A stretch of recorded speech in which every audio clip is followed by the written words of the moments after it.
highlight of my day, the elevator. Yeah. Just thought you should know. Ours died today. But we're on mayor. Oh, we're on. Sounds good. All right. Good evening, everyone. Just want to call the meeting to order for the Oxnard Public Works and Transportation Committee for October 14th, 2025. Madam Clerk, may we have a roll call and posting of the agenda, please? Committee Member Basua. Here? Vice Chair Teran. Here.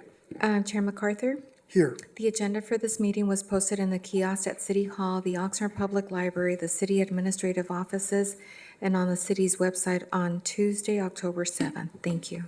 Thank you. If I can have everyone stand for the Pledge of Allegiance. Just repeat after me. Ready? Begin. Pledge allegiance to the flag of the United States of America and to the republic for which it stands, one nation, under God, indivisible, with liberty and justice for all. Thank you, everyone. The next item on the agenda is for public comments for items not on the agenda and for also non-actionable items. Madam Clerk, are there any public speakers on this item? Chair MacArthur and committee members, we do not have any public speakers in person or virtually for items not on the agenda. Thank you.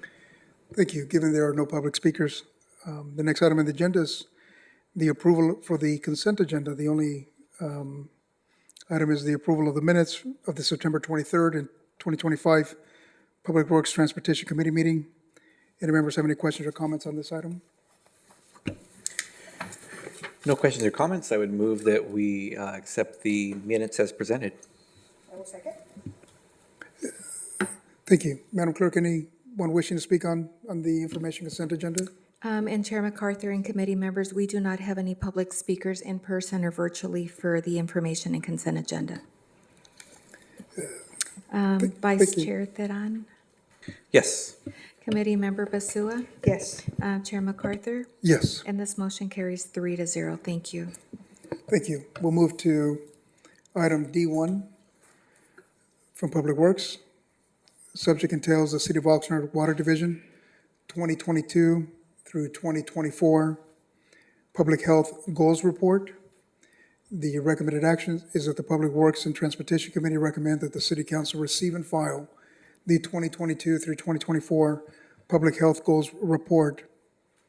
And staff from Michael Wolf's office is here to present on this item. Any committee members have any questions of staff? Go ahead, Mayor Pro Tem. Thank you. Thank you, Mr. Payton, for the presentation and the staff report, and Mr. Beeman as well. I just had a quick question. Noted in the staff report and in the presentation, there was reference to 11 constituents that exceed public health goals, which were also referenced to be items that are certainly goals, but may not be technologically feasible or financially feasible for many agencies in 2025. But then for the maximum contaminant levels, I'm just wondering if we can share a little bit about that, about the areas that were exceeded, but also how they still remain below enforceable levels and some of the details behind that.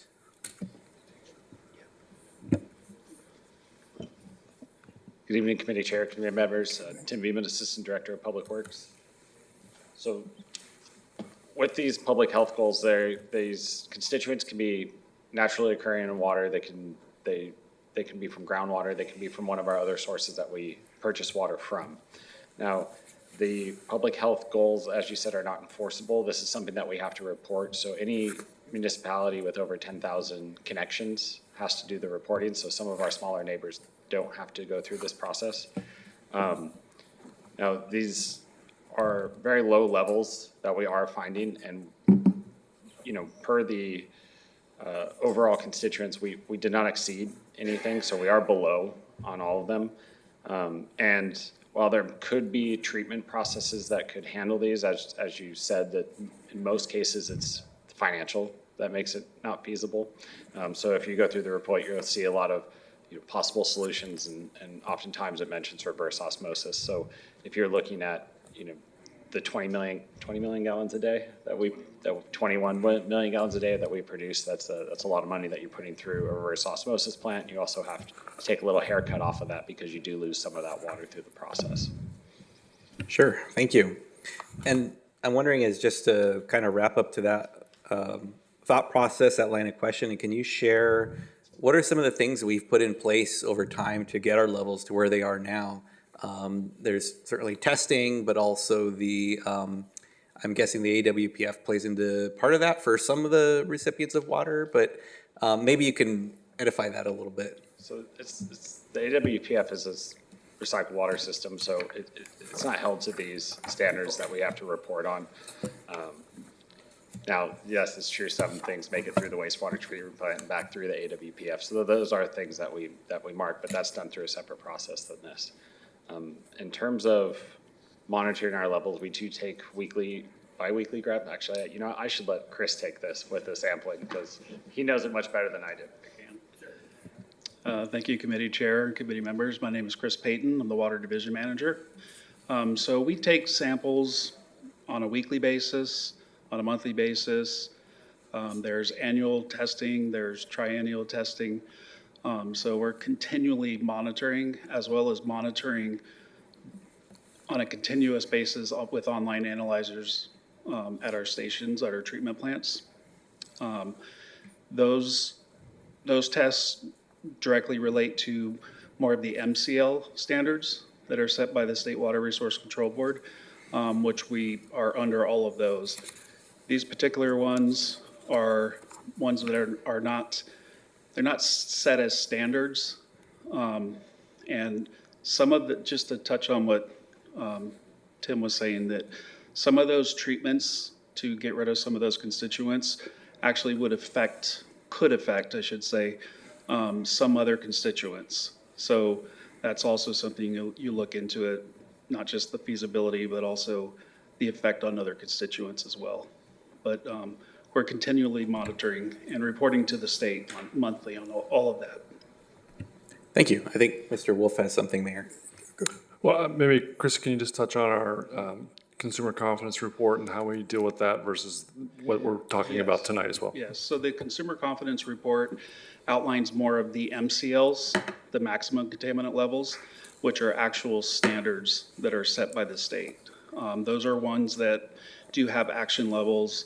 If we exceed something, there are notifications, different tiers, things like that. And so that's a much larger report that is compiled throughout the year as well. Thank you. And appreciate the reminder and correction for me about the difference in branching that the AWPF has versus what we're talking about here. My last question on that has to do with what Mr. Wolf just brought up. Where can folks find the water quality report that we put out each summer, more or less? So they are both reports, our CCR and our public health goals report are on our water quality page on the water.org website. And they're both downloadable as PDFs as well. Great. Thank you very much. Those are my questions, Mayor. Wonderful. Any other comments or questions? Madam Clerk, are there any public speakers on this item? Chair MacArthur and committee members, we do not have any public speakers for report D1. Thank you. Thank you. What's the pleasure of this committee on this item? I'll move that we send the report forward to full council. I will second. Okay. Madam Clerk, call for the vote. Committee member Basua, Yes. Vice Chair Teran, Yes. and Chair MacArthur. Yes, And this motion carries 3-0. Thank you. thank you. The next item on the agenda is item D2 from Public Works. The subject entails purchase orders with Wex Bank for the Fleet Fuel Card Program. The recommended action is that the Public Works and Transportation Committee recommend that the City Council approve and authorize the purchasing agent to execute annual purchase orders with Wex Bank for an initial term of 3 years and 7 months from December 7th, 2025 through June 27th, 2029, with the option to extend 3 additional one-year terms ending June 27th, 2032, for an amount not to exceed $27,500,000 for the WEX Bank Fleet Fuel Card Program under Sourcewell contract. And members of the Public Works Department are here. Any committee members have any questions of staff on this particular item? Yeah. Okay, go ahead, Mayor Pro Tem. Thank you, Mayor. Good evening. So just a couple quick questions here. Looking at the staff report and the presentation, I'm just wondering if we can talk a little bit about the structure of this. And I did reach out earlier in the week, and yesterday, and Mr. Yanez did get back to me. And it helped me because I want to structure my questions so that it helps the public see what we have here. So how do we land on the requested amount for what we're putting forward in these WEX purchases for fuel? Good evening, Mayor, committee members. We base our budget by the usage history. So we tracked the last few years of our usage, even through times where the gas was a little lower and times where it was a little higher. So we kind of just used that average and created a budget. And so that's what we're asking for tonight, based on our usage. Okay, and so there's an assumption that fuel costs will remain around what the average is. And if it were in the next year or two that the cost of fuel were to just rise dramatically for diesel and for gasoline, what would be the next process if it looks like it's going to exceed what we've budgeted here? So through the contract, there's a certain amount not to exceed, right? So we would look at the trend of each year where we're at, and if that's drastically changed at year two, for example, fiscal year two, we would still have money throughout the years, but obviously our contract budget would be diminished before the end of the term. So we'd keep an eye on that, and then we'd come back to council to say, okay, here we are, this is where we're at this fiscal year, we're not going to have enough to meet the term of the contract because of year three, it spiked $3 a gallon on top of the normal average that we've had. Okay, and I know there are some forecasts that see fuel costs rising, in the next couple of years here. And I see figures thrown out, but I'll believe it when I see it, and I'll pay it whether I like it or not. And I imagine municipalities, counties, school districts are going to have to adjust accordingly as well. Did you have, I think Mr. Wolf has something additional? Well, just a couple of things, and as Mr. Yanez mentioned, these are estimates based on prior history. We also have some level of inflation built into this as a good, prudent way of looking at, like anybody budgets, like you budget your home, right? You're looking at potential inflation going forward. But this is a contract capacity conversation versus a budget conversation. So when we bring the budget to the city council, you're approving the maximum what we could spend that fiscal year. This is a contract capacity conversation and not necessarily a budget conversation tonight. So I want to make sure that those are clearly defined tonight, that we're not talking about a budget, and this is not a fixed contract where we're giving them, where this is based on anything other than the actual usage, right? So this is a not to exceed amount. I just want to make sure that's clear. Absolutely, thank you. All right, and then shifting gears here, I'm trying not to use too much of a pun on that one, but there was reference to EV vehicles as well. And I know in previous council meetings, we've had to discuss the shifting of our fleet to electric vehicles and which vehicles are ready to be replaced that should go to electric vehicles and which ones the technology is just not quite there yet. I'm wondering if you happen to have off the top of your head approximately how many electric vehicles we have in our fleet as of now. Currently in our operations right now, we have 10 Okay, and vehicles. What types of vehicles are they typically? So we have Ford Lightnings, we have, I'll let Jose Ariola, our fleet manager, who orders all these vehicles, talk about a little bit more about the vehicles that we've been purchasing, and he might also hit on our regulations that we have to meet, our milestones that we brought to council. Good evening, Mayor, committee members. Jose Arreola, Fleet Services Manager. The type of vehicles we have are passenger vans for the Recreation Department. We have some F-150 Lightnings, and we also working right now on 2 vans that are replacing F-450 service body trucks. We're converting the interior of them to hold the traffic signs and stuff for the Streets Department. So that's a project that we're currently working on. The lighting will be independent. It'll be solar. All the exterior lighting will be independent from the battery of the vehicle. So we're getting a little innovative, trying new stuff. So we're one of the first cities that are doing this that I know of with our vendors that we're currently using. So we're trying to keep up with the times. And Mr. Yanis says that our milestones that we have to meet by 2027, January 1st, 2027, we have to have 18 in the milestone 2, and we already met our milestone 1 category in 2025. So we're on target to meet both those regulations. Okay, thank you. And my last question on that is, where do we currently charge any electric vehicles that are city fleet vehicles? So we currently have 2 stations at our shop. We retrofitted some old diesel exhaust burning, DPF systems.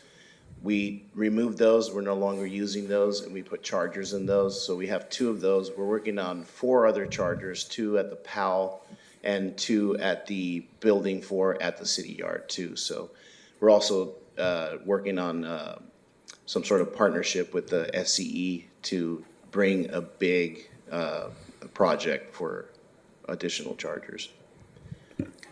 Great, thank you very much. That only piqued my interest, really, just going through the staff report and seeing the presentation and the reference on the types of vehicles we have. And I know we have a lot of gasoline vehicles and certainly diesel vehicles, especially for our larger vehicles, and CNG as well. But I knew we had talked about bringing on some electric vehicles and have seen a Public Works one driving around. And so, I'm glad to hear that. And I'm sure as time goes on here, we'll probably start seeing some cost comparisons of charging these vehicles versus using this WEX account to buy fuel for them. So I appreciate the information on that. Okay. I think Mr. Wolf might have had something, Mayor. No, he was trying to think of diesel particulate matter. That's what you're trying to think of, yeah. I was just going to remind him what that was, that's all. That was my question. Wonderful. Any questions? Mr. Young, are you able just to, for the viewing public, maybe just describe or explain what Sourcewell is for a procurement process for cities? So Sourcewell is a cooperative agreement that they do all the pre-bidding and the bids for the product that we're looking for. It varies from different purchases that municipalities make. And so then they already have this low bid. So we use that bid to as a procurement. So for example, this WEX card, they're a part of the Sourcewell. They already procured these types of fuel cards and the ability to charge fuel from users. And so that's who we're going with, and we've been using them since 2019, this WEX company. Perfect. Thank you very much. Go ahead. Absolutely. Go ahead. Thank you for the additional one question on this. Something that came to mind also for this agreement and this system, are there safeguards in place to monitor charges and usage to ensure that these are being used only for city vehicles and not personal vehicles or anything else? So there's security features on each user's card. So if we know Mayor Pro Tem Turan only drives, he only needs to drive once a week and he uses about 30 gallons a week, we can put a cap on that purchase. To know whether you put it in your personal vehicle versus your city vehicle, there is tracking of how many gallons are put into each vehicle. We know the vehicles, the capacity, and we also have the capability to go back and ask merchants for footage of cameras. Most of these gas stations have surveillance videos. I don't know if there's any other thing on that, Jose, that you can add to some security options, security features. Yeah, their system uses some AI technology that learns your patterns. And if they see something that's out of those patterns, it'll automatically lock that card. So if you're always using gasoline and you use 25 gallons, and then all of a sudden you have 50, 60, 70 gallons and 5 transactions, it's going to shut your card down. I get phone calls and saying, hey, I was filling other people's vehicles with my card because we needed this and that. They're not supposed to be sharing their cards. So they get educated, the card gets turned back on. Well, first of all, we make sure that all these transactions were legit. And then the either card gets turned on. If it was not legit, then it gets shut off. So. Okay, thank you. And for the record, I'll typically ride my bike or my electric scooter around town, so you won't be finding any charges for me on any cards. That was my extra question. Thank you, Mayor. Thank you. Madam Clerk, are there any public speakers for this item? Chair MacArthur and committee members, we do not have any public speakers in person or virtually for this item. Thank you. Thank you. Given that, what's the pleasure of this committee on this item? I'll move the recommended action. I will second. Madam Clerk, call for the vote. Vice Chair Theran, Yes. Committee Member Basua, Yes. Chair MacArthur, Yes. and this motion carries 3-0. Thank you. Thank you, Jose. Thank you. Next item on the agenda is item D3, Public Works. Subject entails multiple agreements for on-call structural engineering services. The recommended action is that the Public Works and Transportation Committee recommend that the City Council approve and authorize the mayor to execute the following agreements, each with an initial term of 2 years from November 10th, 2025 to November 9th, 2027, with an option for 3 consecutive one-year period extensions ending November 9th, 2030 for on-call structural engineering services.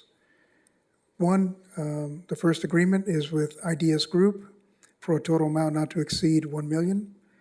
Second agreement is with M6 Consulting Inc. for a total amount not to exceed $1 million. And the third agreement is with TY Land International for a total amount not to exceed $1 million. And staff from the Public Works Department is here to answer any questions. Madam Clerk, are there any speakers for this particular item? Chair MacArthur, we do not have any public speakers for this item, in person or virtually. Thank you. Thank you. Any committee members have any questions or comments for the Public Works Department on this item? Very straightforward. Pretty straightforward. Yeah. What's the pleasure of committee on this item? I'll move the recommendation. I'll second. Wonderful. Madam Clerk, call for the vote. Excuse me, Committee Member Basua, Yes. Vice Chair Theran, Yes. Chair MacArthur, Yes. and this motion carries 3-0. Thank you. Thank you. The next item on the agenda is item D4 from Public Works, subject agreement with BKF Engineers for a city master plan of drainage. The recommendation is that the Public Works and Transportation Committee recommend that the City Council approve and authorize the mayor to execute an agreement with BKF Engineers for a term of 1 year from November 4th, 2025 to November 3rd, 2026, with the option to extend 1 year ending November 3rd, 2027, for a total contract amount not to exceed $629,950 for the development of a city master plan of drainage for the engineering division. And staff from Public Works are here to answer any questions. Do any committee members have any questions of staff on this particular item? Go ahead, Mayor Pro Tem. Thank you. And thank you, Mr. Kessler, for the information. And I see that the rest of your team is here too.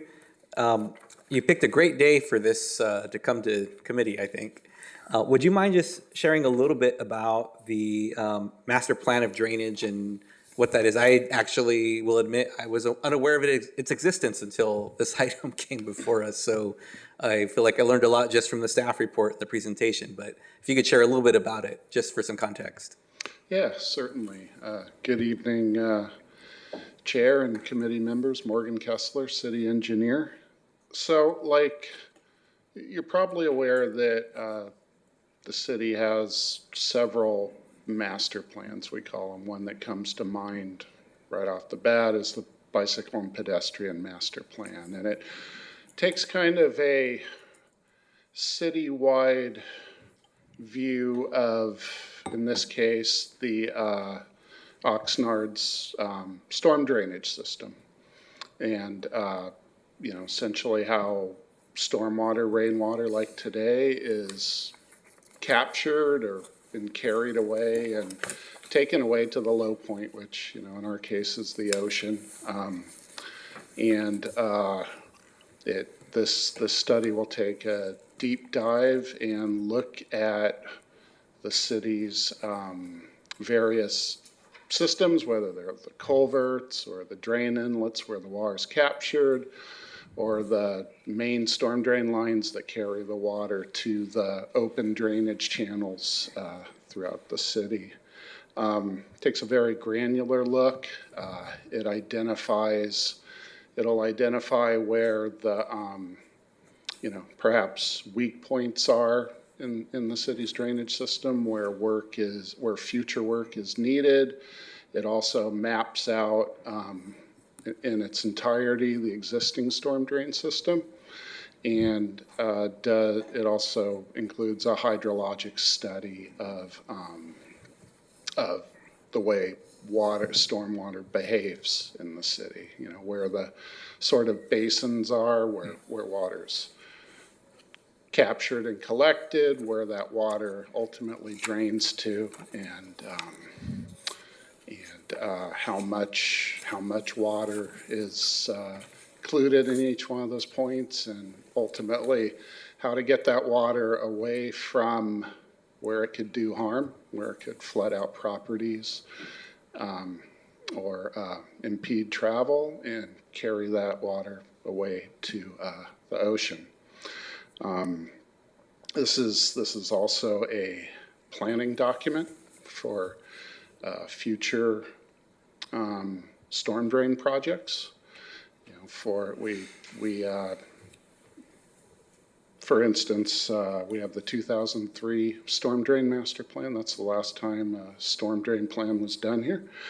And we use it to identify future storm drain projects to include in our CIP. So I think I captured some of the main points about what a master plan does, but I'd also invite Assistant Director Beeman or our Project Manager KJ May to chime in if I missed anything. No, I think that was a great explanation, unless they wanted to chime in on anything. See them nodding their heads and high-fiving you, so I think we're good.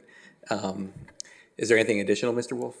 So one thing I would add to it, it also helps identify for new development the improvements that they're supposed to be doing. Obviously, this is, when you're talking about a city like Oxnard, it's different than when you're talking about a city that has a lot of undeveloped property. It has a different flavor when you talk about master plan drainage.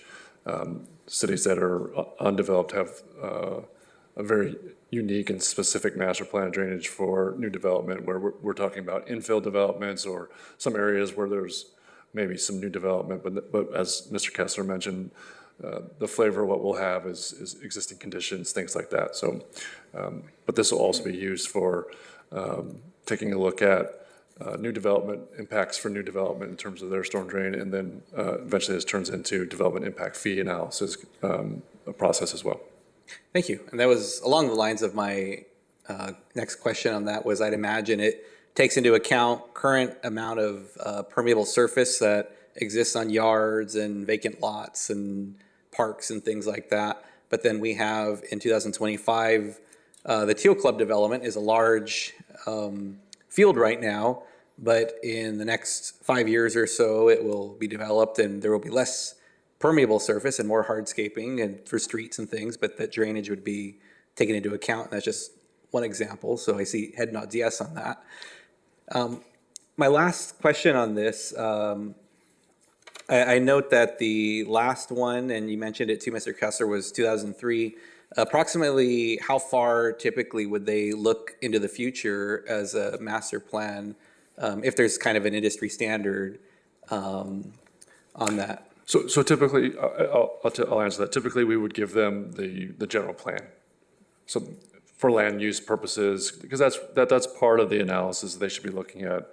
Our land use, our land use, our general plan element, and our designations of land use, and so that they should use that as part of the analysis. So that would be the typical look. We have a 2030 general plan, so that's not too far away. So I don't know if you've asked them, KJ, if you asked them specifically for a lookout, or you're just asking them to document the existing condition and then the general plan build out, I'm assuming is the scope of work that we've asked them for. Is that correct? So it'll be the general plan build out. Okay, So 2030, basically. okay.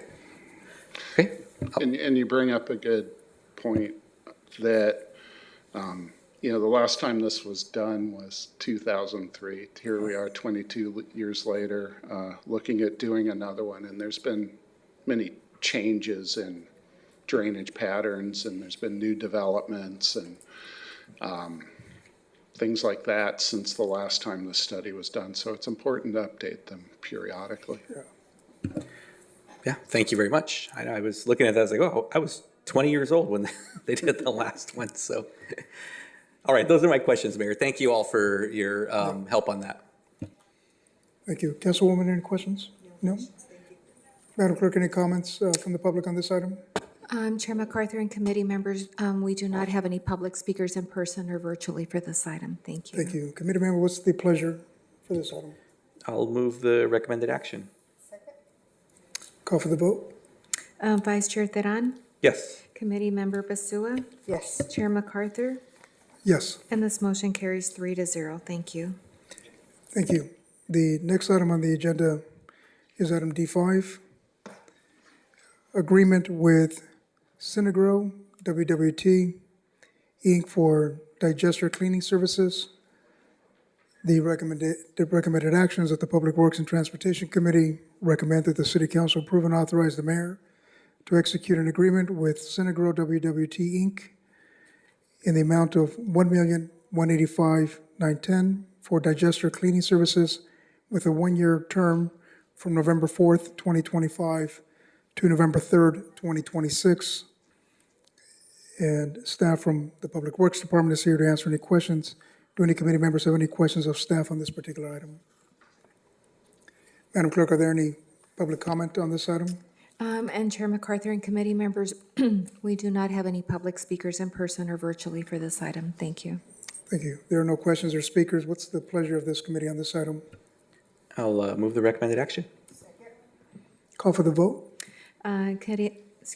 Excuse me, Committee Member Basua, Yes. Vice Chair Theran, Yes. Chair MacArthur, Yes. and this motion carries 3-0. Thank you. Thank you.